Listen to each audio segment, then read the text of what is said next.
Today we will study the story of the Good Samaritan, the parable of the Good Samaritan. आज हम अच्छे सामरी के दृष्टांत अर्थात अच्छे सामरी की कहानी के बारे में सीखेंगे। And I am sure almost everyone, including children, know that story. और मुझे निश्चय है कि बच्चों के सहित सभी लोगों को ये कहानी अच्छी तरह से मालूम होगी। We are going to read Luke chapter 10, verse 30 to 35. अभी हम लूका रचित सुसमाचार उसका 10वां अध्याय 30 से लेके 35 वचन तक पढ़ेंगे। Afterwards, I am going to ask a small question. उसके पश्चात मैं आपसे एक छोटा सा प्रश्न पूछूंगा। Only from that text which we are going to read. अभी हम जिस संदर्भ को पढ़ने जा रहे हैं उसमें से मैं आपसे एक प्रश्न पूछूंगा। First chance will be given to all the Sunday school children to answer. It's a very simple answer. इसका बहुत साधारण सा उत्तर है, इसलिए पहला मौका मैं संडे स्कूल के बच्चों को दूंगा कि वे उसका जवाब दें। But they will be given only 1 minute to answer. लेकिन उनको जवाब देने के लिए केवल 1 मिनट दिया जाएगा। Within 1 minute, if the Sunday school children will not answer, then others will ready to answer it. यदि 1 मिनट में संडे स्कूल के बच्चे जवाब नहीं देते तो दूसरे लोग उसका जवाब देने के लिए तैयार रहें। By the way, this is not a Sunday school anniversary, so don't expect any present. लेकिन ये एक संडे स्कूल का कोई वार्षिक उत्सव नहीं है, इसलिए कुछ उपहार मिलेगा इसकी अपेक्षा न करें। Please read in English and in Tamil. English में और हिंदी में पढ़िए। We want to avoid reading in 3-4 languages just to save time. समय bachane के लिए अधिक भाषा में हम पढ़ना नहीं चाहते। And Jesus answering said, a certain man went down from Jerusalem to Jericho and fell among thieves, which stripped him of his raiment and wounded him and departed, leaving him half dead. And by chance there came down a certain priest that way, and when he saw him, he passed by on the other side. And likewise a Levite, when he was at the place, came and looked on him and passed by on the other side. But a certain Samaritan, as he journeyed, came where he was. And when he saw him, he had compassion on him, and went to him and bound up his wounds, pouring in oil and wine, and set him on his own beast, and brought him to an inn, and took care of him. And on the morrow, when he departed, he took out 2 pence and gave them to the host, and said unto him, take care of him, and whatsoever thou spendest more, when I come again, I will repay thee. यीशु ने उत्तर दिया कि एक मनुष्य यरूशलेम से यरीहो को जा रहा था कि डाकुओं ने घेर कर उसके कपड़े उतार लिए और मार पीट कर उसे अधमुआ छोड़कर चले गए। और ऐसा हुआ कि उसी मार्ग से एक याजक जा रहा था, परंतु उसे देख के कतरा कर चला गया। इसी रीति से एक लेवी उस जगह पर आया, वह भी उसे देख के कतरा कर चला गया, परंतु एक सामरी यात्री वहां आ निकला और उसे देखकर तरस खाया और उसके पास आकर और उसके घावों पर तेल और दाखरस डालकर पट्टियां बांधी और अपनी सवारी पर चढ़ाकर सराय में ले गया और उसकी सेवा टहल की। दूसरे दिन उसने 2 दीनार निकालकर भटियारे को दिए और कहा, इसकी सेवा टहल करना और जो कुछ तेरा और लगेगा वह मैं लौटने पर तुझे भर दूंगा। Yes, you must be ready now to answer. अभी आप उत्तर देने के लिए तैयार रहिए। Only simple question out of this text. अभी पढ़े गए वचनों में से साधारण से एक प्रश्न है। One who knows should stand up and shout. जिसको उत्तर मालूम है आप कर पुकारना चाहिए। In this story, how many persons are there if you take the thieves as one person? यदि आप चोर को एक व्यक्ति होकर लेते हैं तो इस कहानी में कितने लोग दिखाई देते हैं? How many persons are in this story if you take the thieves as one person? अगर चोर को आप एक व्यक्ति करके ले तो कुल मिलाकर इस कहानी में कितने लोग शामिल हैं? Now stand up and say, अभी खड़े होकर बोलिए। you are right. हाँ, आपका उत्तर ठीक है। Shall we give a hand to the Lord? आइए मिलकर उनके लिए ताली बजाएं। What is his name, son? God bless you. There are 6 people in this story.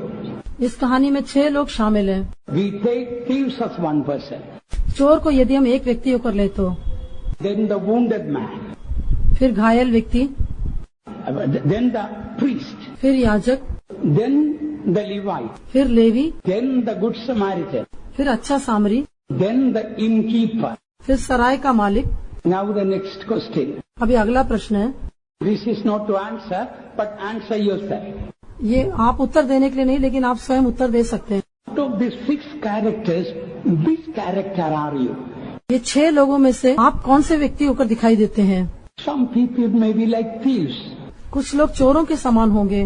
What the thieves were doing was wounding. चोरों का काम यही था कि उनको घायल करना, अधूरा कर देना। Some of our words, our deeds, whatever we do, we want to irritate and we want to wound and give pain to others. कुछ लोग अपने कामों के द्वारा जो वे करते हैं, जो वे बोलते हैं, उसके द्वारा वो दूसरों को चोट पहुंचाना चाहते हैं, उनको घायल करना चाहते हैं। Some wives, whatever they will speak to the husband, whatever they say, they want to irritate the husband. कुछ पत्नी अपने पति को जो कुछ भी बोलती है, उसके द्वारा पति के अंदर वे लोग क्रोध को उपजाना चाहती हैं। Sometimes husbands may be like that. कभी कभी पति भी ऐसा हो सकता है। Some people are like wounded man, कुछ लोग उस घायल व्यक्ति के समान हैं, always complaining, that person wounded me, that person what spoke to me, he gave me pain, and always complaining. हमेशा ऐसे शिकायत करते कि उस व्यक्ति ने मुझे चोट पहुंचाया, उस व्यक्ति ने मुझे दर्द पहुंचाया, ऐसे दूसरों के बारे में शिकायत करते हैं। Some people are like the Levite and priest, and we have no time to go into all that. कुछ लोग लेवी के समान और याजक के समान दिखाई देते हैं, उनके बारे में हमें विवरण से बोलने के लिए समय नहीं है। When I examine my life, I want to tell you, I was like the thief. जब मैं अपने जीवन को जांच के देखता हूँ तो मैं आपको बताना चाहता हूँ, मैं उस चोर के समान था। Always hurting others. हमेशा दूसरों को ठेस पहुँचाने का अनुभव था। My words were very often hurting others.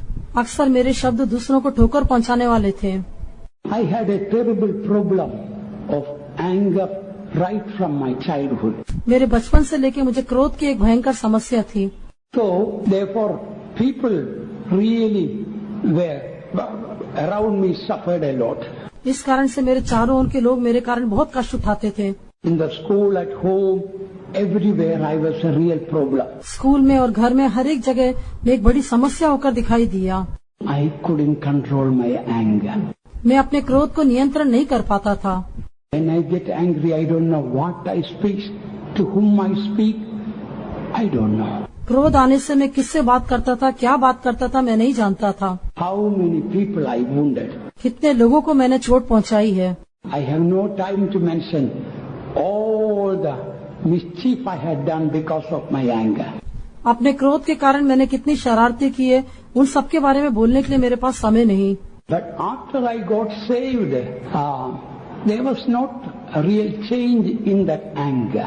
उद्धार पाने के पश्चात भी मेरे क्रोध के स्वभाव में इतना बदलाव तो नहीं आया था। Let me tell you honestly, when I came, I saw some old believers are getting angry, some workers are getting angry, so I thought getting angry is all right. मैं सच्चे हृदय से कहना चाहता हूँ, जब मैंने देखा कुछ पुराने विश्वासी और कुछ सेवक भी क्रोध करते हैं, इस कारण से मैंने सोचा क्रोध करना इतना कोई बड़ा पाप तो नहीं है। And I saw a verse in the Bible to support me. God is angry every day with the wicked. परमेश्वर प्रतिदिन क्रोधित होता है, ये वचन मुझे समर्थन के लिए मिल गया। But lot of problems I faced with my anger. लेकिन अपने क्रोध के कारण मुझे कई समस्याओं का सामना करना पड़ा। One morning I got angry with somebody. Evening I had an accident. Immediately the Lord told, this is because you got angry with that person. एक दिन सुबह में एक व्यक्ति से क्रोधित हुआ, शाम को मेरी एक दुर्घटना हो गई, तब परमेश्वर ने मुझे एहसास कराया कि ये तुम्हारे उस क्रोध के कारण है जो तुमने सुबह उस व्यक्ति के साथ किया था। Few days I was very careful, but afterwards again got back to the, and my anger became worse. कुछ दिन तक मैं बहुत सावधान होकर रहा, लेकिन उसके पश्चात मेरा क्रोध बहुत अधिक बुरा हो गया, बहुत अधिक बढ़ गया। So I want to tell in short how the Lord delivered me one day. अभी मैं आपको संक्षेप में बताना चाहता हूँ किस प्रकार से प्रभु ने मुझे एक दिन छुटकारा दिया। I feel some of you have got anger problem. क्योंकि मैं सोचता हूँ आप में से कुछ लोगों को ये क्रोध की समस्या है। While traveling in a vehicle, I was getting angry with somebody in my mind. एक दिन वाहन में यात्रा करने के समय अपने मन में किसी के साथ बहुत क्रोध कर रहा था। Anger was burning in me. वो क्रोध मेरे अंदर जल रहा था।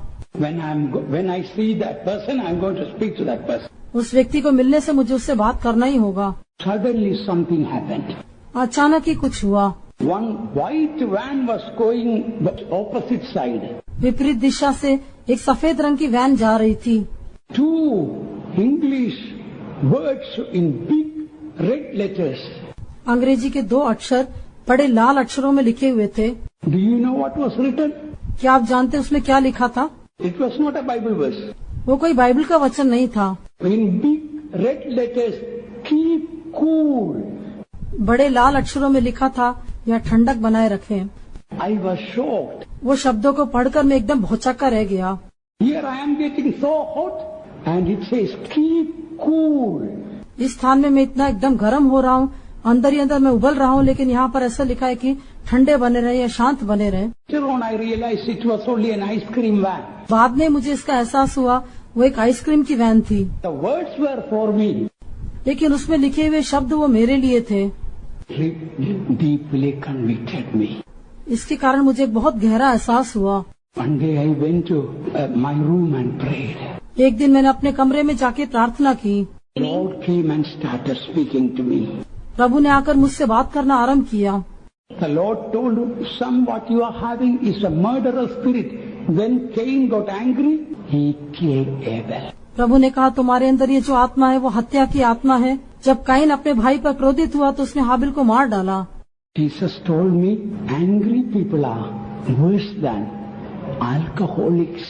यीशु ने कहा क्रोध करने वाले लोग मद्यपान करने वालों से भी अधिक बुरे होकर दिखाई देते हैं। Who drink alcohol, when they are under drink, their blood becomes warm, but those who get angry, their blood becomes boils. मद्यपान करने वाला व्यक्ति जब मद्यपान करता है उसका लहू गर्म हो जाता है, लेकिन क्रोध करने वाला व्यक्ति का जो लहू है वो अंदर ही अंदर उबलने लग जाता है। Anger is a sin. You will not get deliverance even after death. क्रोध एक ऐसा पाप है, मृत्यु के पश्चात आपको उससे छुटकारा नहीं मिलेगा। If you are stealing, if you are killing, if you are committing adultery, you cannot do that in hell. यदि आप चोरी करते हैं, नहीं तो व्यभिचार करते हैं, हत्या करते हैं, ये काम तो आप अधोलोक में नहीं कर सकते। But angry people, after going to hell, they will grind their teeth and be angry. लेकिन क्रोध करने वाले लोग नरक में जाकर भी क्रोधित होकर दांत पीसने लगेंगे। Even some angry people, while dying, they grind their teeth and die. कुछ क्रोध करने वाले व्यक्ति मरने के समय दांत पीसते हुए मरते हैं। I was convicted. मुझे इसके कारण गहरा बोध हुआ। I cried from the depths of my heart that day. उस दिन अपने हृदय की गहराई से मैं फूट फूट कर रोने लगा। Lord, I want deliverance now. हे प्रभु, मुझे अभी छुटकारा चाहिए। That very moment I felt some dark thing gone out of me. I was free. उसी क्षण मुझे लगा कुछ एक काली वस्तु मुझे छोड़कर चली गई, मैं स्वतंत्र हो गया। You know afterwards what happened? A miracle happened. क्या आप जानते हैं उसके पश्चात क्या हुआ? एक चमत्कार हुआ। From that day till today, not only I could not get angry, उस दिन से लेकर आज तक न केवल ऐसा है कि मैं क्रोध नहीं कर पाता हूँ, even at times I wanted to be angry, but I could not. अभी कई बार मैं क्रोध करना चाहता हूँ लेकिन फिर भी मैं क्रोध नहीं कर पाता। Here when I get angry, I try to suppress my anger. पहले क्रोध आने से मैं अपने क्रोध को दबाने का प्रयास करता था। Now it is not suppressing the anger with my cleverness. The grace of God removed it out of me. Praise the Lord. अभी अपनी चतुराई से मैं क्रोध को नहीं दबाता हूँ, लेकिन परमेश्वर का जो अनुग्रह है उसके द्वारा मैं अपने क्रोध को दबा पाता हूँ। प्रभु की स्तुति हो। Now 1 or 2 minutes we want to pray for the deliverance for those who have got the problem of anger. जिसको ये क्रोध की समस्या है उनके लिए अभी हम 1 या 2 मिनट मिलकर प्रार्थना करेंगे। Worst type of anger is that you hide it and smile outside. सबसे बुरे प्रकार का क्रोध वो है आप उसे छिपाकर बाहर मुस्कुराते हैं। Don't go to hell to grind your teeth there. The Lord Jesus Christ delivered me. The same the Lord is right now here to deliver you completely out of the demon of anger. प्रभु यीशु मसीह ने मुझको छुटकारा दिया, वही यीशु मसीह आज अभी यहाँ पर उपस्थित है कि आपको भी उसी क्रोध की आत्मा से छुटकारा दे, उस क्रोध की शैतान से आपको छुटकारा दे। In the name of Jesus, यीशु मसीह के नाम से I command the demon of anger to get out. मैं क्रोध की दुष्ट आत्मा को बाहर निकलने की आज्ञा देता हूँ।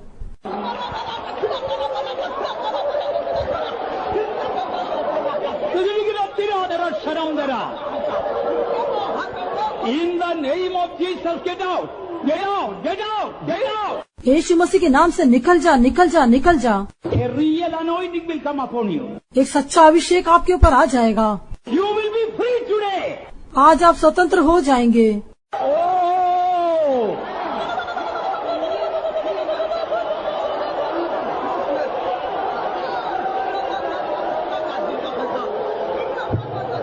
You must desperately cry out to God. अत्यावश्यकता के बोध के साथ आपको प्रभु को देखकर पुकारना होगा। If 1 minute you will cry from the depths of your heart, today you will be free. यदि 1 मिनट भी आप अपने हृदय की गहराई से प्रभु को देखकर पुकारेंगे तो आज आप स्वतंत्र हो जाएंगे। Amen. In Jesus' name. In Jesus' name.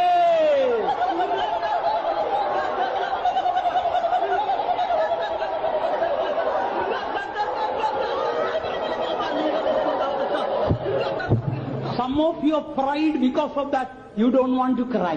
आप में से कुछ लोग घमंडी, इस कारण से आप रोना नहीं चाहते हैं। It's better to cry now than in hell. अधोलोक में रोने से अभी रोना अच्छा है। Hallelujah! Hallelujah!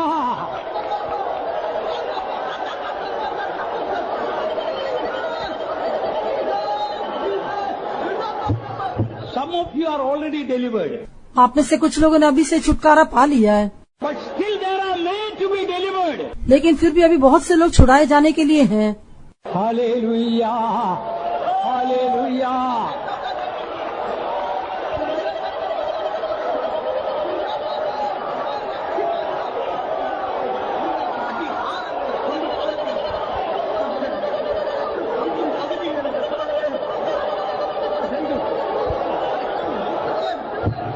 All those who really experience that deliverance has come, only such people raise the hand. जिस किसी ने भी वास्तव में अनुभव किया कि सचमुच उनको छुटकारा मिल गया है, वे लोग अपने हाथों को उठा के प्रभु की तारीफ करेंगे। Hallelujah!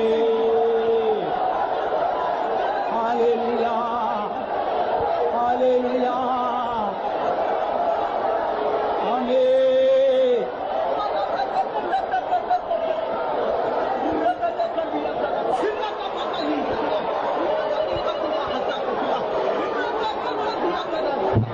Let us all praise God for the wonderful deliverance. उस अद्भुत छुटकारे के लिए आइए हम सब मिलकर प्रभु की तारीफ करेंगे।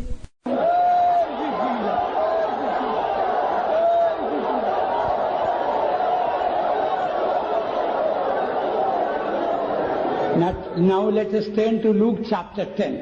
आइए हम लूका रचित सुसमाचार 10वें अध्याय की ओर जाएं। Why the thieves caught this man and wounded him? क्यों डाकुओं ने उस व्यक्ति को पकड़कर उसे अधमुआ कर दिया? Because from Jerusalem he was going down to Jericho. क्योंकि वो यरूशलेम से यरीहो की ओर अर्थात नीचे की ओर जा रहा था। Going to Jericho means backsliding. यरीहो की ओर जाना पीछे हटने के अनुभव को दिखाता है। Some believers face lot of demonic problems because they don't have prayer life, attending meetings or reading the Bible. Spiritual life, they go down. कुछ विश्वासी लोग ठीक से प्रार्थना नहीं करते, आराधना में नहीं आते, वचन को नहीं पढ़ते। इन बातों में चूक जाने के कारण शैतान उनके जीवन में कई तरह की समस्याओं को लेकर आता है।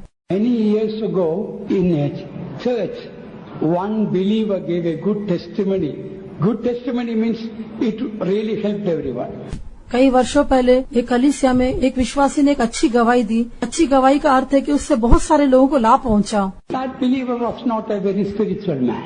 वो विश्वासी इतना एक अच्छा आत्मिक व्यक्ति तो नहीं था। One Sunday morning, he was traveling from one village to another village. एक रविवार की सुबह वो एक गांव से दूसरे गांव की ओर यात्रा कर रहा था। Way through, he has to go through a jungle. आधे रास्ते में उसे एक जंगल को पार करना था। Thief caught him. एक चोर ने उसको पकड़ लिया। He told, "Come on, get your money." उसने कहा, आओ अपना पैसा सब निकालो। He told, "No, I don't have any money." इस व्यक्ति ने कहा, मेरे पास कोई पैसा नहीं है। The thief caught hold of his collar. "Come on, tell the truth. Give the money." चोर ने उसकी कॉलर को पकड़ लिया और कहा, सच्चाई बताओ, अपना पैसा मुझे दे दो। And the believer told, "I am a CPM believer. I don't tell lies. I have no money." उस विश्वासी ने कहा, मैं सीपीएम का एक विश्वासी हूँ, मैं झूठ नहीं बोलता हूँ, मेरे पास कोई पैसा नहीं है। CPM believer? Why you didn't go to church today, Sunday morning? क्या सीपीएम के विश्वासी हो? ऐसे तो तुम रविवार के दिन आज आराधना में क्यों नहीं गए? He couldn't give any answer. वो उसका कुछ जवाब नहीं दे पाया। Hereafter, will you go to church Sunday morning? क्या आपसे लेकर रविवार की सुबह तुम आराधना में जाओगे? Yes, I will go. हाँ, मैं जाऊंगा। Do you pay tithes? क्या तुम दशमांश देते हो? Believer never thought the thief will ask this question. वो विश्वासी ने कभी नहीं सोचा कि चोर भी ऐसा प्रश्न पूछेगा। He already told, I don't tell lies. उसने तो पहले ही कह दिया था, मैं झूठ नहीं बोलता। Told, I don't pay tithes. उसने कहा, मैं दशमांश भी नहीं देता। Hereafter, will you give tithes? आपसे लेके क्या तुम दशमांश दोगे? Yes, I will. हाँ, मैं दे दूंगा। Right, you can go. हाँ ठीक है, तुम जा सकते हो। And Sunday he came and gave the testimony. अगले रविवार को आकर उसने ऐसी गवाही दी। Through that thief, he became a spiritual man. उस चोर के द्वारा ये एक आत्मिक व्यक्ति बन गया। Don't know whether it was a thief or an angel of God. मैं नहीं जानता वो कोई चोर था या परमेश्वर का स्वर्गदूत था। To cut short the story, finally he became a worker. संक्षेप में कहे तो बाद में वो एक सेवक बन गया। So don't wait a thief to approach you to make you a spiritual man. इसलिए कोई चोर आकर आपको आत्मिक व्यक्ति बनाने के लिए आप इंतजार न करें।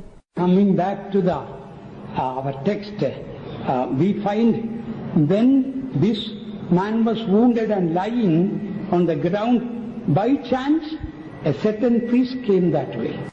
हमारे विषय वस्तु की ओर लौटे, हम देखते जब वो व्यक्ति अधमुआ होकर रास्ते में पड़ा हुआ था, उस समय अकस्मात ही वहाँ से एक याजक निकला। Priest saw him, but he didn't do any help for the wounded man. वो याजक ने तो उसको देखा, लेकिन उस घायल व्यक्ति की उसने कुछ सहायता नहीं की।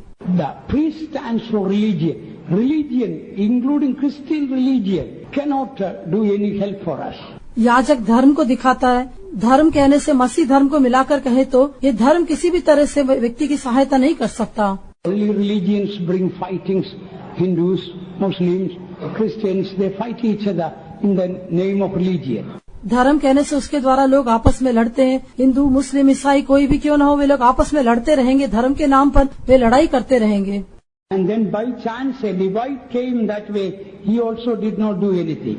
अकस्मात ही उस मार्ग से एक लेवी भी गुजरा, उसने भी उसकी कुछ सहायता नहीं की। The Levite stands for morality.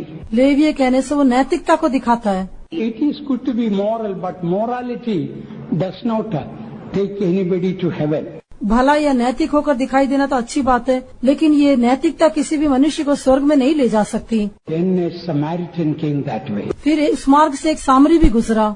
The priest and the Levite came by chance, but the Samaritan came by choice. याजक और लेवी तो वहाँ से अकस्मात ही गए थे, लेकिन सामरी तो उस मार्ग से चुनाव के आधार पर आया। You know the meaning Samaritan stands for Jesus, Good Samaritan. जैसा कि आप जानते हैं, ये सामरी, अच्छा सामरी जो है वो यीशु मसीह को दिखाता है। The wounded man, in one sense, we are the sinners wounded by sin. अधमुआ व्यक्ति कहने से वो हम पापियों को दिखाता है जो पाप के कारण घायल हुए हैं। The wounded man did not go to Jesus, the Good Samaritan. Good Samaritan went to. जो घायल व्यक्ति वो यीशु के पास या अच्छे सामरी के पास नहीं गया, लेकिन वो अच्छा सामरी यीशु उसको ढूंढ कर आया। We did not go to Jesus. Jesus came in search of us. हम यीशु के पास नहीं गए, लेकिन यीशु हमें ढूंढ कर आया। We did not look to him. He looked at us. हमने उसकी ओर नहीं देखा, लेकिन उसने हमारी ओर दृष्टि की। Picked him out of the ground. उसने उसको भूमि पर से उठाया, Cleaned all the wounds. उसके सारे घावों को पोंछा। We should never forget the day Jesus came into our life. जिस दिन यीशु हमारे जीवन में आए, उस दिन को कभी हम भूलना नहीं चाहिए। I very often remember that. मैं अक्सर उस दिन को स्मरण करता हूँ। I was going to commit suicide. मैं आत्महत्या करने के लिए जा रहा था। I was about to take poison. मैं जहर खाने जा रहा था। Immediately I heard a voice from heaven. अचानक ही मैंने स्वर्ग से एक वाणी को सुना। Jesus changed me. यीशु ने मुझे बदल दिया। He came to my life. वो मेरे जीवन में आया। I did not go to him. He came. मैं उसके पास नहीं गया, लेकिन वो मेरे पास आया। Is not your experience, dear friend? प्रिय लोगों, क्या आपके अंदर ऐसा अनुभव नहीं है क्या? Any dear friends, if you are a sinner today, the Good Samaritan is seeking for you.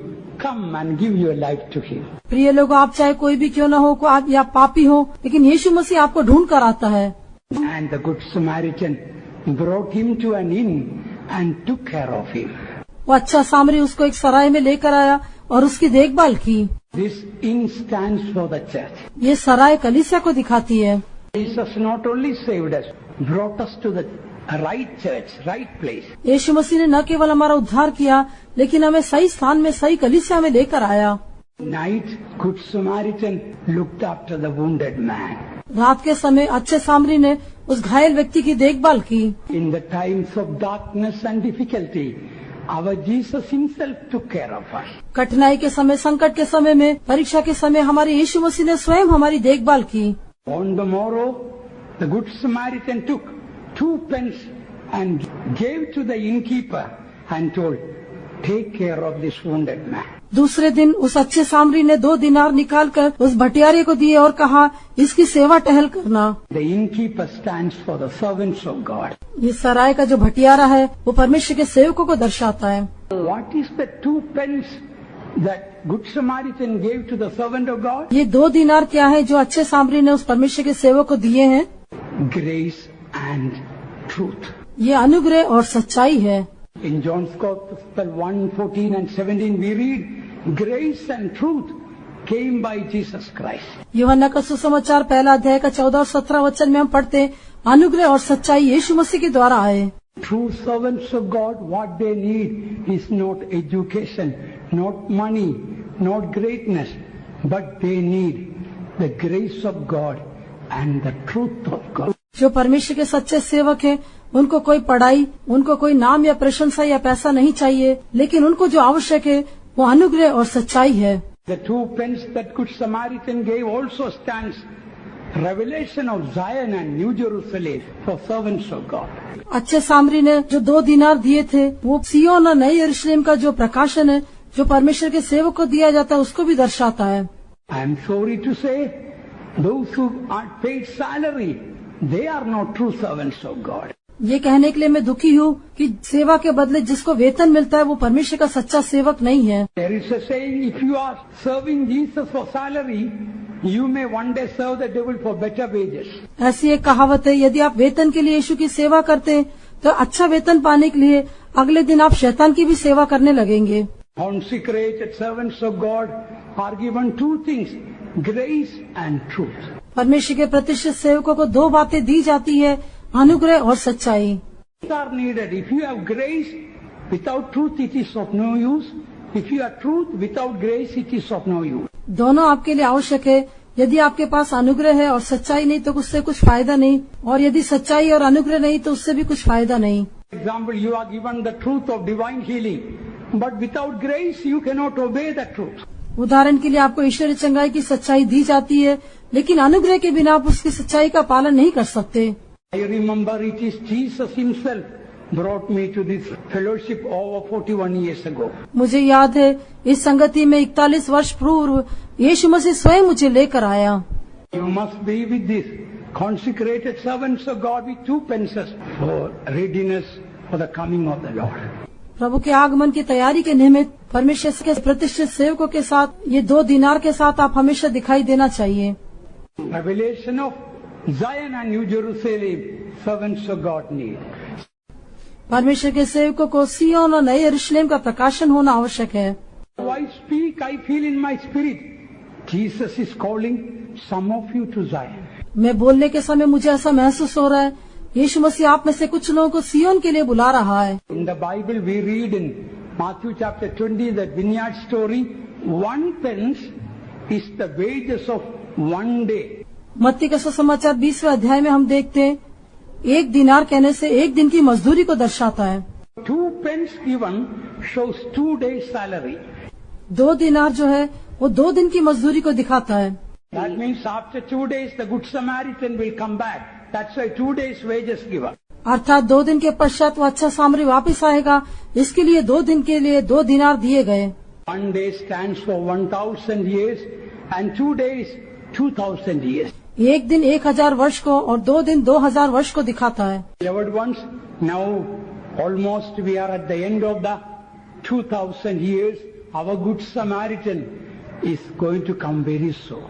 Now the Good Samaritan is not going to come to pick up the wounded man, not for sinners. He is going to come to the inn, to the church, to take up his jewels. प्रिय लोगों, लगभग 2000 वर्ष पूर्व में हो चुके हैं। वो अच्छे सामरी का आगमन समीप आ गया है। अभी जब अच्छा सामरी आएगा तो घायल व्यक्ति को या रास्ते में पड़े व्यक्ति को उठाने के लिए नहीं आएगा, लेकिन वो सराय में आएगा ताकि अपने मोतियों को इकट्ठा कर सके। Any moment our good Samaritan will come and take us home. किसी भी क्षण हमारा अच्छा सामरी आएगा और हमें अपने घर ले जाएगा। Let us be ready to meet our good Samaritan. May God bless you. हम अपने अच्छे सामरी से मिलने के लिए तैयार रहे। प्रभु हमको आशीष दे। Beloved ones, we did not seek for Jesus, but Jesus sought after us and picked us up and carried us, for that we will praise God. प्रिय लोगों, हम यीशु को ढूंढ कर नहीं आए, लेकिन यीशु मसीह हमें ढूंढ कर आया, हमें नीचे से उठाया, हमें उठाकर अपने कंधे पर लेके अपने पास हमें ले लिया, इसलिए हम उसकी तारीफ करेंगे।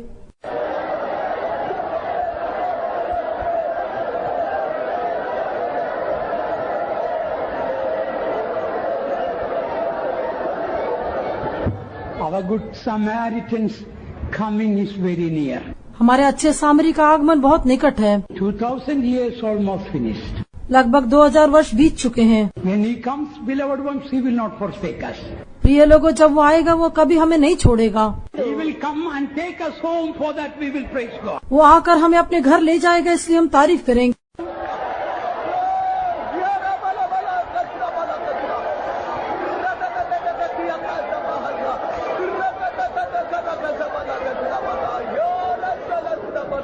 അരുമയാണ് ആണ്ടവരെ, ഇവളോ നല്ലൊരു ഗുഡ് സമാരിറ്റൻ, ഇവളോ നല്ലൊരു കഥാവേ, ഒരു ദേവൻ ഞങ്ങൾക്ക് തന്നീരേ. യേശുവേ, പാവികളായി നരകത്തേക്ക് പോവേണ്ടി എങ്ങളെ നീർ തൂക്കിയെടുത്തീരേ. എങ്ങളുടെ പാപത്തെ എല്ലാം നീ കഴുകി തകതിയില്ലാത്ത എങ്ങളെ இந்த சத்திரத்தில் கதாவு உண்மையான ஊழியக்காரരുടെ അടുക്കൽ കൊണ്ടുവന്നീരേ. கிருபையும் சத்தியവും தந்தீரே. எருசலேம் சியோന്റെ വെളിപ്പെടുത്തൽ തந்தீரே, നம்பிക്കை തந்தீரே. യേശുവേ, ഇതൊന്നും ഞങ്ങൾ തകുതിയുള്ളവരല്ല. നീ ശീഘ്രം വരുവാ, സഭയ്ക്കായി നീ വരുവാ. നീ ഞങ്ങളെ കഥാവെ തൂക്കി നമ്മുടെ മഹിമയും കഥാവേ വീട്ടിൽ ചേർക്ക. அந்த டைம் சீக்கிரമായി விட்டது. அந்த நம்பிக்கையோடு எங்களுக்கு உதவி செய்யும். നമ്മുടെ പിള്ളേർക്കെല്ലാം സത്യം മറ്റുമല്ല ആണ്ടവരെ, കൃപ ഏരാളമായി കൊടുത്തരുള്ളൂ. ഏരാളമായി കൃപയെ കൊടുവാണ്ടവരെ, ഏരാളമായി കൃപയെ കൊടുവാണ്ടവരെ നമ്മുടെ കരത്തിൽ ഒപ്പടയ്ക്കുള്ളൂ, യേശുവിൻ നാമത്തിൽ തന്നെ. Now may the grace of our Lord Jesus Christ, the love of God, and the sweet fellowship of the Holy Spirit rest and abide with us all, now